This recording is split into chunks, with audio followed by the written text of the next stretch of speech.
Karma is a बिच। आप 500 जीत चुके हो, फिर भी बिच की तरह हाल हो गया आपका, तो कर्मा इज अ बिच। क्या कभी आपने फैजू को, अर्चना को साथ में कहीं जाते देखा? अब 50 मुंह 50 चीजें बोलेंगे, मैं जवाब थोड़ी देता रहूंगा सबका। लक्ष्य और कटारिया जो गए कहीं ना कहीं वो आपकी वजह से गए, तो कुछ रिग्रेट फील हो रहा है? कहा किसने बोला मेरी वजह से? शिव की वजह से? नहीं, कटारिया नहीं बोली ये चीजें। वो तो शिव ने उड़ाया है। शिव ने उड़ाया, लेकिन चलो शिव आपसे डील भी कर आप रहा सब था हो, कहीं ना कहीं। आप सबने शो देखा है? हाँ देखा होगा। शिव कटारिया को नहीं उड़ाता, लक्ष्य को नहीं उड़ाता, तो किसको उड़ाता? हम 4 लोग थे, फैजू, रजत, कटारिया और लक्ष्य, 4 लोग थे ना। ऑप्शन था, अर्चना थी। ऑप्शन वाली चीज छोड़ दो ना, पॉसिबिलिटी तो कुछ भी थी। पॉसिबिलिटी तो लेकिन ये अगर आप भी डील कर थी लेते कि तो सोचो आप हाँ, शो में आ तो जाते और आप भी शो जीत जाते। पॉसिबिलिटी थी कि 1 महीने पहले कुछ होता कि आपका नाम एकदम से आता और आप भी शो में आ जाते। पर बहुत छोटी सी चीज समझो, अगर मेरे पास एक मौका है कि मैं प्रिंस के सब लोग उड़ा सकता हूं, तो मैं उड़ाऊंगा। अगर नुकसान हो रहा है, मेरा भी नुकसान था भाई उसमें। इसमें सिर्फ उसके आप बाद ही का हम- नुकसान था कहीं ना कहीं देखा जाए तो। क्योंकि आप ही के अलायंस के 2 लोग जा रहे हैं। किसने बोला मेरा ही नुकसान था? मैं जब अकेला आया था, अकेला ही था। मेरा नुकसान था, कहीं फफलता दिखा मैं, कहीं चीखता चिल्लाता दिखा मैं, रोता हुआ दिखा मैं, भागता हुआ दिखा मैं, तो मेरा नुकसान कहां से होगा? आपने बोला मैंने नहीं, कटारिया ने ये चीज बोला कि यार कटारिया का मुंह है, कटारिया कुछ भी बोलेगा। अब 50 मुंह 50 चीजें बोलेंगे, मैं जवाब थोड़ी देता रहूंगा सबका। और कटारिया गया तो मैं क्या कर सकता हूं उसको? मेरे को भी दुख था उस चीज का। पर अगर मेरे 2 जाके सामने वाला ही निहत्ता हो रहा है, तो मैं उसमें खुश हूं भाई। मेरे को तसल्ली थी तो मैंने ले लिया। कहीं 4 जगह मैंने ये भी सुना है कि 4 वाला कार्ड उठा लेते। 4 वाला कार्ड उठा लेते तो क्या गारंटी है कि शिव को 2 मौके नहीं मिलते? बोलने में तो मैं ये चीज भी बोल सकता हूं कि टास्क परफॉर्म मैंने और फैजू ने करा था, शिव को मौका नहीं देना चाहिए। पर जो मेकर्स डिसाइड कर रहे हैं उसमें मैं बीच में थोड़ी घुसूंगा। उन्होंने जब बोला 3 मजबूत लोग आ जाओ, तो 3 मजबूत लोग चले जाते ना भाई। जब आप गए नहीं हो, आपने परफॉर्म नहीं करा है, तो पीछे बाद में रायता क्यों फैला रहे? संभावना वाली चीज तो 1 साल बाद तक चलेगी। ये होता तो वो होता, वो होता ये होता। मैं अभी भी उसी चीज पे हूं। मेरे को मौका मिला उड़ाने का, मैंने उड़ा दिया। मेरा कोई नुकसान हुआ तो मैंने झेल लिया। किसी को बुरा लगा हो तो भाई लगता रहे, किसी को अच्छा लगा हो तो थे। अच्छा, कटारिया से बाहर आके कुछ बातचीत हुई कटारिया लक्ष्य से, तो फिर क्या रिएक्शन था उनका? नॉर्मल डेली बात होती है भाई। उन्हें स्टार्टिंग के 1-2 दिन बुरा लग रहा था, पर इतना उन्हें भी समझना पड़ेगा, अगर स्टार्टिंग से एंड तक कटारिया डेंजर जोन में गया और उसके बाद भी सेव हुआ, अपना था तभी सेव हुआ ना। फैजू स्टार्टिंग में तो अदनान, फैज इनके लिए खेलता था, अरबाज, निक्की। कटारिया कहां से बचता था? या कभी मैं जाता था, मैं कहां से बचता था? अपने लोग बचाते थे ना। तो अगर भाई तुम अगर अपने होते ही नहीं, तो आखिरी दिन तक साथ थोड़ी होते। तो वो एक इमोशनल एस्पेक्ट होता है भाई सबका, कि एविक्शन होता है जिसमें खुद का कोई रोल नहीं होता, सबको बुरा लगता है। जैसे कटारिया को बुरा लग रहा होगा, ऐसे शिवेद को लग रहा होगा, हामिद को लग रहा होगा, आरुषि को लग रहा होगा। तो भाई आप सबके इमोशंस का ठेका नहीं ले सकते। मेरी जिंदगी में ये इंटरव्यू देने के बाद 4 चीजें होंगी जिसमें शो की बातें भी नहीं होंगी कहीं। तो दूसरे के इमोशंस का मैं क्या टोकरा उठा के घूमू? मैं टोकरा उठा के घूमूंगा मेरे घर के लोगों का ना। खत्म बात।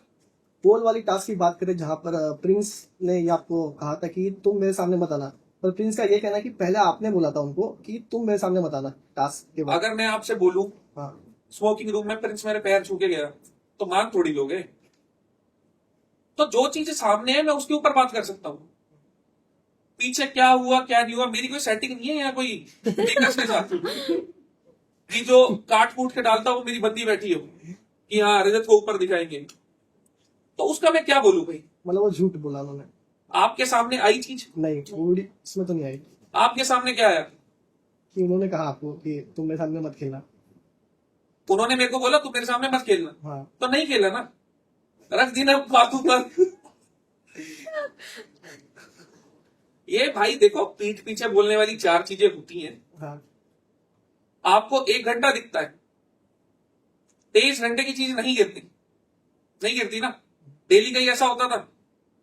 अब 23 घंटे का बहाना लेके कोई कुछ भी बोलते, मैं उसके मुंह में थोड़ी घुस सकता हूं। घुस सकता हूं पर मेरी इच्छा नहीं है। अच्छा ये द 15 में टोटल ओवरऑल कौन सा शॉकिंग इविक्शन? मेरे लिए कोई शौक नहीं था, मेरे लिए मेरा एलिमिनेशन भी शॉकिंग नहीं था। वो मैं पहले ही थोड़ा भाप किया था कि हाँ ये होने वाला। आज नंबर लग गया है। दरअसल जब कृष्णा चूज करी गई थी 5वीं, उसी टाइम से मेरे को चीजें थोड़ी रियलाइज हो गई थी। और जब टास्क देखा था ना, अगर खुल के बोला जाए तो मेरे को ऐसा लगता है कि जो स्टार्टिंग से रजत वर्सेस प्रिंस चल रहा था, जैसे ही प्रिंस ने बैक ऑफ करा फॉर XYZ रीजन, कुछ भी हो, वहीं से वो रजत वर्सेस प्रिंस वाली चीज खत्म हो गई। तो देखने वाले का इंटरेस्ट कहीं ना कहीं थोड़ा नीचे हुआ। तो वहीं अगर रजत हट जाएगा तो 4 लोग बचे, उनमें इंटरेस्ट रहेगा कि कौन जीत सकता है। तो मेरे को, क्योंकि अगर देखो आपको पैसे ही बढ़ाने थे पॉट में, तो बिना एलिमिनेशन के भी बढ़ सकते थे, ऑफ कोर्स। लॉयंस डेथ में भी बढ़ सकते थे। पर कमर्शियल चीजें टीआरपी के बेस पे चलती है, दुनिया भर का पैसा लगा पड़ा है कई लोगों का। वो चीज कैसे बेस्ट पॉसिबल आउटकम में आ सकती है, वो क्रिएटिव्स में से 10 गुना ज्यादा बेहतर समझते हैं। और मेरे हिसाब से अगर मैं भी होता तो कुछ ना कुछ ऐसा ही मूव करता जिससे लोगों का इंटरेस्ट बने। तो मैं उस चीज को कोई दिल में लेके बैठा नहीं हूं, हो गया सो। कहीं जब कृष्णा का सिलेक्शन हुआ उस वक्त अर्चना का हो रहा था, तो फैजू अगर कन्विंस कर पाता काका को तो शायद से अर्चना रहती और आपका अलायंस भी स्ट्रांग हो सकता। आप एक चीज समझो, अर्चना का काका के साथ कोई लेना देना नहीं था। और एक अगर स्नेक वाला गेम देखा हो तो काका जी अड़ जाते थे, वो अड़ गए थे अपनी बात में उस टाइम भी। वो एक बार को मनीषा के लिए मान सकते थे, अर्चना के लिए नहीं मानते। देखो मैं वही चीज बोल रहा हूं, संभावना वाली चीज जो आप बोल रहे हो ना, शो खत्म होने के बाद एनालाइज करता है इंसान, 2 घंटे बाद, 4 घंटे बाद, 6 घंटे बाद, बहुत चीजें आती है। ऑन द स्पॉट आने में बहुत फर्क होता है। उस टाइम जो चीज थी बेस्ट पॉसिबल लग रही थी वो हो गई। मेरा खुद का मन था पहले मनीषा आए, आपने बोला था। पर पूरे शो में सब लोग बोलते रह गए कि फैजू मेरी सुन रहा है, फैजू नीचे खेल रहा है, 4 चीजें बोल रहे थे। तो वहां फैजू की बात मैंने ऊपर रखी, ताकि ये मैसेज भी निकले कि हाँ भाई हम साथ में हैं, कोई ऊपर या नीचे नहीं है। फैजू का मन अर्चना करता तो मैं इसकी अर्चना कर लो, कोई दिक्कत नहीं। तो वहां पे अर्चना करना मैंने इसलिए लिया था। और जो हरकुलस इवन इस तरह से भी दिख रहा था कि फैजू शायद से द 50 जीत जाते अगर प्रिंस की टीम चेयर ना करती, और प्रॉपरली उन्होंने फोकस नहीं कर पाया देखो, लास्ट वाले गेम में। इस पे फैजू कहना चाहेंगे आप? मेरी टीम का है, हम साथ में थे, यहां पे मैं फेवर ले सकता हूं, पर मैं एक कॉम्पिटिटिव एथलीट रहा हूं। जब मैं लिफ्ट मारता था ना, सामने जज बैठा होता था, साइड में एक जज होता था, साइड में एक जज होता था, पीछे पब्लिक होती थी। वो पब्लिक मेरे को कोई भी इशारा कर सकती है, कुछ भी उल्टा सीधा बोल सकती है, कुछ भी पोक कर सकती है। अपना दिमाग आपके अपने हाथ में है, आपके शरीर के अंदर है ना आपका दिमाग। आप उसको कैसे हैंडल करते हो वो इंडिविजुअल टू इंडिविजुअल वेरी करता है ना। अगर मैं आपको कुछ भी उल्टा बोलूंगा, गाली गलौज करूंगा, आप गुस्सा हो या ना हो, वो आपके दिमाग के ऊपर है, मेरे ऊपर नहीं है। तो ये जो चीखने चिल्लाने वाली बात है वो बहुत अगली है, गलत है, नहीं करनी चाहिए एक स्पोर्ट्समैन स्पिरिट के तौर पे। पर उससे आपको फर्क पड़ रहा है या नहीं पड़ रहा, वो फैजू के हाथ में था। अगर वो उस टाइम ध्यान लगाता तो एक कान से सुन के दूसरे से निकाल सकता था। पर फैजू प्यारा लड़का है, उसको इन चीजों से फर्क पड़ता है भाई। कभी उसने वो अगली चीजें मेरे को लगता नहीं है कभी देखी होगी, तो उसको उस टाइम फर्क पड़ा। जो रजत वर्सेस प्रिंस का बहुत ज्यादा बस हो गया था। आपको टॉप 5 से निकलने के बाद प्रिंस ने भी स्टेटमेंट दिया था, कर्मा इज अ बिच। हाँ। अगले दिन ही आपको एविक्ट होना पड़ा इसी वजह से। कर्मा इज अ तो आप बिच, कुछ आंसर देना चाहेंगे? कर्मा इज अ बिच। आप 500 जीत चुके हो, फिर भी बिच की तरह हाल हो गया आपका, तो karma is a bitch. It is sir. थोड़ी बहुत इज्जत करता था वो खुद ही, कर्मा इज अ बिच। जो हरकुलस वाला टास्क भी था जिसमें 15 मिनट तक पकड़ना था जो फूल्स को, वहां पर सिविक और प्रिंस का ये भी कहना था कि नाटक कर रहा है फैजू, 15 वैसे मिनट तक जिम कोई भी कौन पकड़ कौन लेगा। हाँ जिम कौन कौन करता है? मैं जाता था, लग नहीं रहे देख के, वो मेरे को पता है, पर पूछ रहा हूँ। मैं नहीं जाता। 1 किलो का डंबल तो उठाते होगे, हाँ देखने वाले भी उठाते ही होंगे। 1 किलो का डंबल कितनी बार उठा लो? नॉर्मली आप 8-10 रैप मारते होगे, 12 रैप मारते होगे, उससे 1500 रैप मारते होगे। C3H6O3 शायद यही फॉर्मूला होता है लैक्टिक एसिड का। मतलब गलत भी हो सकता है, हाँ। पर जितना मेरे को लगता है ये होता है। लैक्टिक एसिड बनने लग जाता है भाई, मसल परफॉर्म करना बंद कर देती है। आपको अगर बोलना आसान था तो कभी घर पे अपने 15 मिनट कर लेना। और ये शो वालों ने जो बोला ना वो 25 किलो के थे, ओके वो 25 किलो से बहुत भारी थे। इतना तो वेट का हमें भी अंदाजा है, पर जिस चीज का कोई प्रूफ नहीं है वो बोल नहीं सकता। और जो आपको हाथ में आगे- चोट लगी आगे थी, सवाल आपको- आगे सवाल क्योंकि आगे नहीं।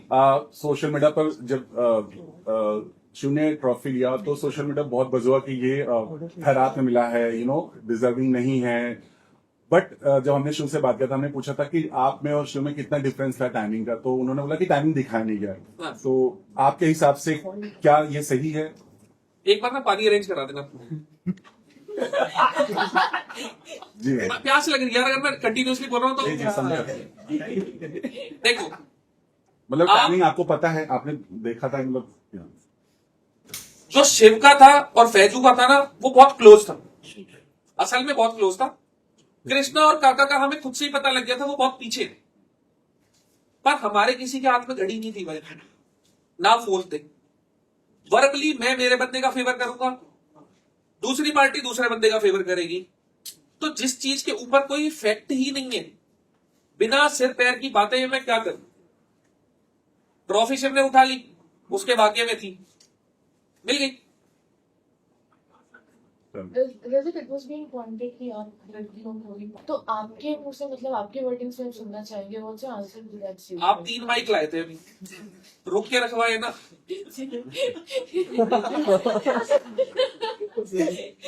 लड़की ही हो शायद, शो के पॉइंट ऑफ व्यू, लड़की है भाई। शो के पॉइंट ऑफ व्यू, शो के पॉइंट ऑफ व्यू से क्या बोलना है मेरे को बताओ तो सही। दूसरी जो टीम थी, चलो मेरी टीम के, मेरी आदत है थोड़ा जो बात कर रहा है मेरी आंसर उधर देने की, तो वो एडजस्ट कर लो। तो मेरी टीम में अर्चना थी, मनीषा थी, श्रुतिका थी, चाहत थी। मुझे नहीं लगा कि कभी मैंने इनके साथ कुछ गलत करा हो। अगर टीम में आप 4 चीज खेल रहे हो और मैं बहुत इन्वॉल्व होके खेल रहा हूं तो विचारों का क्लैश होगा, कहासुनी भी हो सकती है, थॉट प्रोसेस सबके अलग अलग है। दूसरी टीम का एक इंसान मेरे को बताओ, और बताना इसका आपने पूछा है तो आपको जवाब देना पड़ेगा। सामने वाली पार्टी की मेरे को एक लड़की बताओ जिसने कभी मेरे बारे में गलत बोला। एक लड़की बताओ जिसने मेरे को गलत बोला। क्या नेहल ने बोला, कृष्णा ने बोला, रिद्धि ने बोला, रिद्धिमा ने बोला, युविका भाभी ने बोला, उर्वशी जी ने बोला, सवाल खारिज। चलो फाइनली रजत जब करने दो यार, मजा आ रहा है। रजत भाई शायद उनका सवाल इसलिए था कि आपने शायद वो शायद वीडियो में नहीं आया, ऑडियो में आया, जिसमें आपने बोला था कि जिनको एटीट्यूड होता मैं इनको ऐसे पे रखता हूँ, इसलिए वो उनका वो सवाल था। ऐसे पे रखता हूँ। हाँ, मतलब ऐसा कुछ आपने वर्ड्स, आपके वीडियोस नहीं आए थे, नेहल की बट वो बात ऑडियो है। आया है, इसलिए वो सवाल जाए। या यू आर टॉकिंग हाँ। With Prince. हाँ, मैंने बोला था जिसके अंदर एटीट्यूड था मैं वो जेब में रखता हूँ, हाँ तो आई हाँ। जेब में रखता हूँ। people started assuming that the gesture नहीं नहीं, देखो एक चीज सुनो, मेरे घर में भी मम्मी है, बहन भी है, भाभी भी है, और बहन और भाभी के बेटियां भी है। कल को मैं भी बाप बनूंगा। तो ये तो पॉइंटलेस चीज है कि अगर कोई आके कुछ भी बोल रहा है, बाल की खाल उधेड़नी है, कोई नैरेटिव सेट करने हैं, तो जो सेट कर रहे हैं वो मेरे को बता देना कितना खर्चा आता है, मैं भी दे सकता हूँ कुछ और मैं भी करवा दूंगा। ठीक है, चलो चलो Thank you, हो गया। फाइनली क्या बोलना चाहेंगे रजत, जिन्होंने इतना सपोर्ट किया कंटिन्यूसली? मैं एक अच्छा प्यारा सा मैसेज ये देना चाहूंगा, डिस्टर्ब कर रहे हो देखो तुम बीच में, फोकस करो। फिर तुम बोल रहे हो कि फैसो डिस्ट्रैक्ट कैसे हो गया। सिंपल प्यारा मैसेज ये है, इस शो के आउटकम से ही बताता हूं। अपनी जिंदगी में इंसान बहुत बारी ऊपर नहीं उठ पाता, नॉर्मल चल रहा होता है, पर कभी ना कभी एक ऐसा मूव आता है, एक ऐसा पॉइंट आता है जब एकदम से चीजें घूमती है और जिंदगी बहुत ऊपर उठती है और बहुत बेहतर होती है। पर्सनली मैंने वो फील भी करा है और शो में शिव के साथ वो हुआ भी है। तो जिंदगी अगर मौका देगी तो उसे भुना लेना, आगे निकल जाओगे और शो जीत भी जाओगे अपनी जिंदगी। कोई आगे और एक शो को करना चाहोगे? कोई शो, खतरों के खिलाड़ी या कोई रियलिटी शो? खतरों की खिलाड़ी था तो सही मैं। दूसरा भी जुड़वाना है। रजत भाई लास्टली ये भी जानना चाहेंगे कि राहत बहुत बस में रहा और हमने चाहत से पूछा था कि जब घर वाले आपको भैया यार और और मैं क्या निकालूं? आपने देखा बाहर आने के बाद सर जो जितना बज हुआ था, और घर के अंदर आप लोगों ने क्यों नहीं स्टॉप किया? जब सब लोग आपको भैया भाभी बोल रहे थे तो आप लोगों ने, आप हंस यार रहे थे। आप ना एक मेरी चीज समझो, थोड़ी तसल्ली से समझ रहे हैं इस चीज को। चाहता कि क्या भी बोल रही है ना, मैं उसका कुछ नहीं कर सकता। चाहता के क्या बोल रही है मैं उसका कुछ भी नहीं कह सकता। वो चाहत का हूं मैं भाई। अब चाहत की लाइफ में क्या चल रहा है क्या नहीं चल रहा, नहीं चाहते कुछ ऐसा नहीं बोला, चाहते बोला कि वो हमारे मतलब मैं वो ये चीज बोल रहा हूँ कि अगर आप साथ में खेल रहे हो और शो के अंदर कुछ नहीं बोल रहे, बाहर आके कुछ बोल रहे हो, हाँ, तो उसमें रजत क्या बोलेगा ना मेरे भाई। आप भी रोक सकते थे भैया भाभी मत बोलो। भाई 4 लोग टांग खींच रहे हैं, 4 बार इशारे कर लिए, गाली देके भी बोल लिए, अब मैं पीछे क्या करूं? मतलब कहीं आप लग भी रहा आंसर तो कर ही रहे थे। अरे भाई आप एक चीज समझो, जो शो में 4 चीजें होती है ना वो बाहर नहीं होती। क्या कभी आपने फैजू को अर्चना को साथ में कहीं जाते देखा? कैफे में वो अरे मैं वैसे कह रहा हूँ यार, कपल के तौर पे कहीं घूमते देखा? नहीं। पर शो में सब कुछ था। हाँ तो वो इंटरटेनमेंट पर्सपेक्टिव से अगर लोग शिपिंग करते हैं, 4 फैन पेज बनाते हैं, इंस्टाग्राम पे कुछ लोग व्यूज के लिए 4 चीज करते हैं और आउटकम अच्छा दिखता है लोगों को तो आते भी है व्यूज, तो उसमें रजत दलाल क्या बोल सकते? Thank you so much.